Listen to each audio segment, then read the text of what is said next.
करके देख लीजिए और प्लेलिस्ट को एक्सेस कर लीजिए। तो हमेशा की तरह स्टार्ट करते हैं सबसे पहले कोट से। आज का कोट है एल्बर्ट आइंस्टाइन जी का। उनका ये कोट बहुत ही प्यारा है, अगर आप समझेंगे तो। Two things are infinite, the universe and the human stupidity, and I am not sure about the universe. ऐसा मैं नहीं, ऐसा आइंस्टाइन जी ने कहा था। तो अब स्टार्ट करते हैं अपने टॉपिक के साथ। कंप्यूटर नेटवर्क्स का मतलब होता है इंटरकनेक्शन ऑफ स्टैंड अलोन यानी autonomous computers for information exchange. I am sure ये बात अगर आपने अच्छे से देखा है हमारे वीडियोस को तो आपको समझ में आ गया होगा। इंफॉर्मेशन एक्सचेंज करने के लिए कंप्यूटर्स का आपस में इंटरकनेक्शन, इसी को कंप्यूटर नेटवर्क कहते हैं। और जो इंटरकनेक्शन होगा वो किसी भी तरह से हो सकता है, for example copper wire, optical fibre, microwave, satellite, radio signals, किसी भी तरह से। तो अब इस नेटवर्क को बनाने के लिए नेटवर्किंग एलिमेंट्स को देख लेते हैं। अगर आपको इंफॉर्मेशन एक्सचेंज करना है तो आपको कम से कम 2 कंप्यूटर्स तो चाहिए होंगे। ये तो एकदम बेसिक रिक्वायरमेंट है। और दूसरा ट्रांसमिशन मीडियम, या तो वो वायर्ड हो या वायरलेस हो। अब ये वायर्ड वायरलेस क्या आ गया, यहाँ पे लिखा तो है कॉपर वायर, ऑप्टिकल फाइबर, ये इन्हीं की बात हो रही है, ट्रांसमिशन मीडियम। थर्ड पॉइंट है प्रोटोकॉल्स और rules that governs the communication, for example TCP, IP. अगर आपको ये चीज समझ में नहीं आई तो आप पिछली वीडियोस को देखिए। And fourth point network software, कोई सॉफ्टवेयर होना चाहिए या ऑपरेटिंग सिस्टम होना चाहिए, नेटवर्क ऑपरेटिंग सिस्टम। अब नेटवर्क क्राइटेरिया क्या है? सबसे पहला परफॉर्मेंस अच्छा होना चाहिए। अच्छा तो होगा लेकिन परफॉर्मेंस नापते कैसे हैं? तो परफॉर्मेंस हम मेजर कर सकते हैं using transit time and response time. अब ये दोनों क्या है? ट्रांजिट टाइम की डेफिनेशन देख लेते हैं। ट्रांजिट टाइम होता है the time for a message to travel from one device to another, यानी एक डिवाइस से अगर आपने कोई चीज कॉपी कर रहे हैं दूसरी डिवाइस में, आपने मान लीजिए अपने फोन से कोई फाइल भेज रहे हो अपने कंप्यूटर में, तो कितना टाइम लगता है, उसे transit time. And response time is the time elapsed between inquiry and response, यानी इंक्वायरी और रिस्पांस के बीच के टाइम को रिस्पांस टाइम कहते हैं। अब इनसे तो हम परफॉर्मेंस मेजर कर सकते हैं, लेकिन और भी फैक्टर्स होते हैं परफॉर्मेंस पे जो अफेक्ट करते हैं।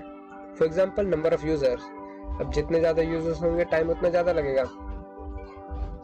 And second point is type of transmission medium. अगर आप एक अच्छे मीडियम का इस्तेमाल कर रहे हैं तो आपकी इंफॉर्मेशन एक्सचेंज बहुत फास्ट हो सकती है।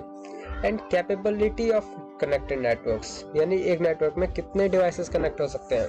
एंड सॉफ्टवेयर की एफिशिएंसी, ये सारे पॉइंट मिलकर परफॉर्मेंस को गवर्न करते हैं। एंड नेटवर्क क्राइटेरिया का सेकंड पॉइंट है robustness during catastrophe. Third point है सिक्योरिटी। हमने पहले देखा था रिसोर्स शेयरिंग का मतलब होता है किसी एक चीज को बहुत सारे लोग इस्तेमाल कर सकते हैं। फॉर एग्जांपल कहीं एक ऑफिस में एक ही प्रिंटर है तो कोई भी उसे यूज कर सकता है, कोई भी वर्कर उसे यूज कर सकता है। कोई एक स्कैनर है तो कोई भी वर्कर उसे यूज कर सकता है। कंप्यूटर नेटवर्किंग का दूसरा गोल है high reliability.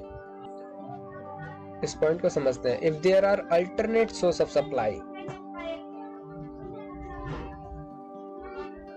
all files could be replicated on 2 or more machines. If one of them is not available due to hardware failure, the other copies could be used. For example, अगर बहुत सारे computers हैं तो कोई एक computer अगर खराब हो जाता है और किसी एक फाइल सारे कंप्यूटर्स में है, तो अगर एक कंप्यूटर खराब हो जाएगा तो भी कोई फर्क नहीं पड़ता। तो उससे रिलायबिलिटी ज़्यादा होनी चाहिए, हाई रिलायबल होना चाहिए। एंड इंटर प्रोसेस कम्युनिकेशन होना चाहिए, यानी कि network user located geographically apart, कोई अगर एक यूजर किसी दूर लोकेशन पे है वो भी नेटवर्क से एक इंटरैक्टिव सेशन को कन्वर्स कर सकता है। In order to permit this, ऐसा करने के लिए जो नेटवर्क है उसको एकदम एरर फ्री कम्युनिकेशन वाला होना चाहिए। And fourth point flexible access. Flexible access मतलब files can be access from any computer in the network. उस नेटवर्क में किसी भी एक कंप्यूटर से हम पूरे फाइल को एक्सेस कर सकें, किसी भी फाइल को एक्सेस कर सकें। द प्रोजेक्ट, मान लीजिए कोई एक प्रोजेक्ट चल रहा है, वो एक कंप्यूटर से बिगिन होता है लेकिन किसी और कंप्यूटर से फिनिश हो सकता है। इसे कहते हैं फ्लेक्सिबल एक्सेस, यानी कोई भी एक्सेस कर सकता है with in the computer network, with in the network. ये तो 4 मेन गोल्स हो गए। अब इसके अलावा भी कुछ और गोल्स होते हैं कंप्यूटर नेटवर्किंग के। For example process function, centralise management हो, नेटवर्क रिसोर्सेज का एलोकेशन हो सके, अगर अलग अलग तरह के सॉफ्टवेयर इक्विपमेंट्स है वो भी आपस में कंपैटिबल हो सके, नेटवर्क की परफॉर्मेंस गुड हो, स्केलेबल हो, जो मनी सेव करता हो, मतलब प्रॉफिटेबल हो, सेविंग मनी हो, और रिमोटली हम एक्सेस कर सकें किसी भी इंफॉर्मेशन को, और पर्सन टू पर्सन कम्युनिकेशन हो सके। ये सारे अदर गोल्स हैं कंप्यूटर नेटवर्किंग के। आई होप आपको वीडियो समझ में आया होगा। अगर समझ में आया तो please like, share, subscribe to my YouTube channel.